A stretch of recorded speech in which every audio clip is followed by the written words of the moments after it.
Ketika ditanya mengapa Anies Baswedan bersedia menghadiri pelantikan presiden terpilih, yang bisa jadi adalah Prabowo Subianto, lawan politiknya dalam kontestasi pemilu, Anies menjawab dengan bijak bahwa prinsip demokrasi dan persatuan bangsa jauh lebih penting daripada rivalitas politik.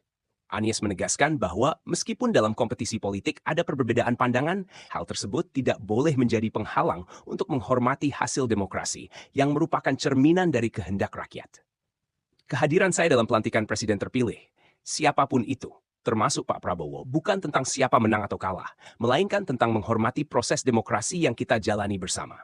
Saya percaya bahwa persatuan dan masa depan bangsa harus selalu ditempatkan di atas perbedaan politik.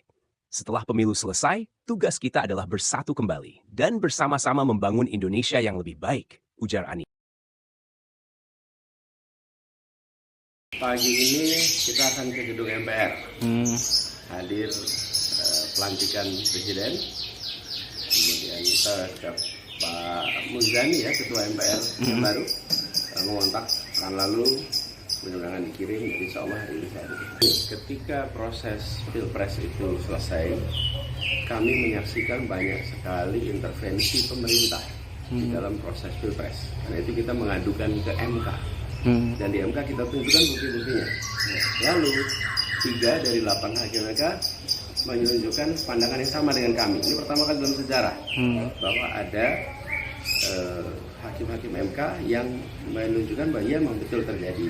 Tapi kemudian diputuskan oleh MK. Dan keputusannya adalah menetapkan keputusan KPU itu sebagai keputusan yang final.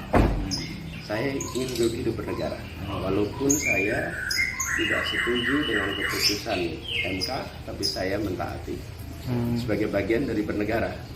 Karena itulah saya datang di KPU kemarin ketika